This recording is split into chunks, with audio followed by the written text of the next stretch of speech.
May it please the court. Your Honor, ladies and gentlemen of the jury, my name is Justin Kelly, and today I represent the plaintiff, Robert Ramirez, in a case against the defense, Officer Edward Waldman, the Chicago Police Department, and the City of Chicago. My client brings this case today because approximately 4 o'clock in the morning on December 7th, 1996, he was shot in the back by Officer Edward Waldman, an officer of the Chicago Police Department. He brings this claim today on the basis of excessive force and improper conduct on behalf of the officer. And one of my favorite things growing up was sitting down on our kitchen tile floor doing jigsaw puzzles.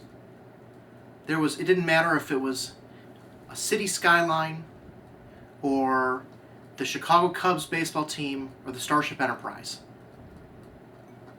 Every puzzle proved to be a challenge, one which I attacked with vigor. But to solve the puzzle, I had to have a structure. And that structure was this. First, I had to find all the edge pieces. I had to create a frame. And within that frame, I could then place details, faces, colors, lettering, things that as I pursued that puzzle, as I looked from the box lid to find out how it was supposed to look, until you got to the finished product, slowly those pictures began to become clear and focused.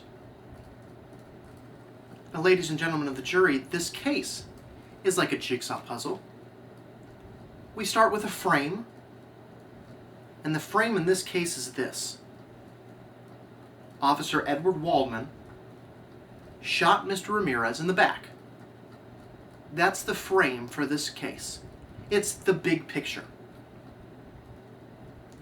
The defendant admits to shooting my client in the back on December 7th. But opposing counsel will get up here in a moment. They will tell you a story about how there was a knife involved and his partner was stabbed and he feared for his partner and his conduct was justifiable by shooting him and how his conduct was not improper. They will fill in details to try to clear up the picture and justify his conduct.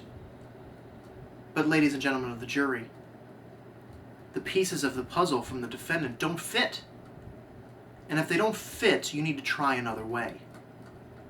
And that other way is this. Officer Waldman will testify later today about the policy of the Chicago Police Department and when excessive or deadly force is justified. He will tell you from his own mouth that he has violated this policy before and been reprimanded. And he feared that night that if his conduct wasn't justified, he could lose his job. Now, you will hear from my client also today. My client is not a perfect man. He admits he makes mistakes. He made a mistake that night. He went out, he got drunk. He got into a fight with Officer Levy. Officer Levy will testify as well. But my client got into this fight because Officer Levy instigated the conflict. Mr. Ramirez was in a fight with an individual who did not identify himself as a police officer until after the fight had commenced and both individuals were struggling on the ground. And Mr. Ramirez, my client, will tell you that as soon as Officer Levy identified himself as a police officer, Mr. Ramirez threw up his hands and stopped fighting and asked to see some identification. But Officer Levy didn't have time, because as my client was getting up, Officer Waldman shot him in the back. So we have that frame. Edward Waldman shot Mr. Ramirez in the back. So what are some of these details or pieces inside the puzzle that we can put in place to clear up or focus the picture? Well, we'll hear from witnesses. We'll hear from my client and from the two police officers, and they will each give their opinions on versions of the story. But pay attention to my client and the last thing he remembers at the scene of the incident. He heard an officer say, "What shall we do with him? Should we leave him?" Ladies and gentlemen of the jury, if a member of the police if a member of the police department is completely devoid of responsibility or liability in this case, would he really stoop to leaving a gunshot wound victim in the middle of the street at 4 o'clock in the morning? The piece of the puzzle from the officers doesn't fit.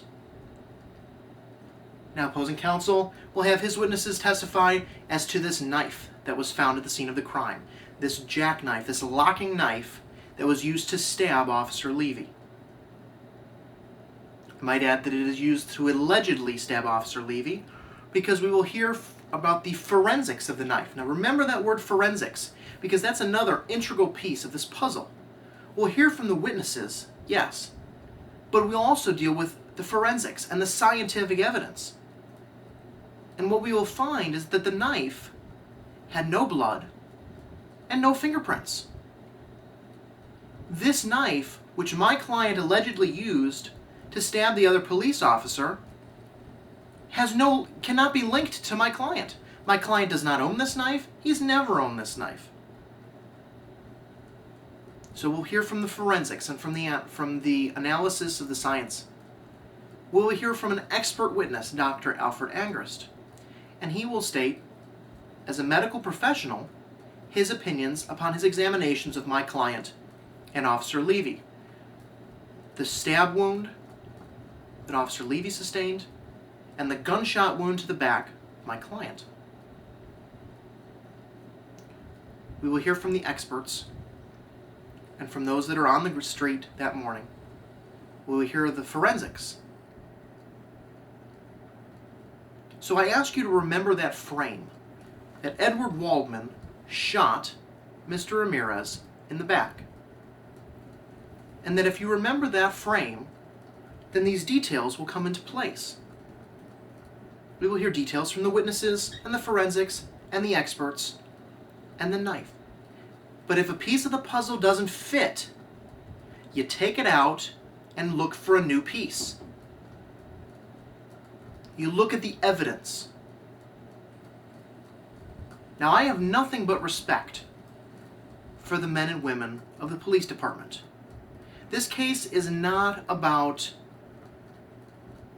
the police mismanagement. This is about a member of the police department overusing force. Excessive, deadly force after he had already used it once before. That piece of the puzzle does fit. You will hear from Mr. Waldman admitting to his previous violation of the policy.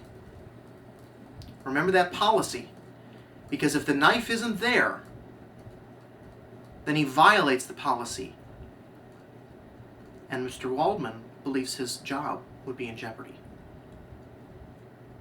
So after all of the witnesses, all of the testimony, all of the evidence, keep that frame, add those details, and hopefully a clear, detailed, and focused picture will appear in your minds of what really happened on December 7th, 1996.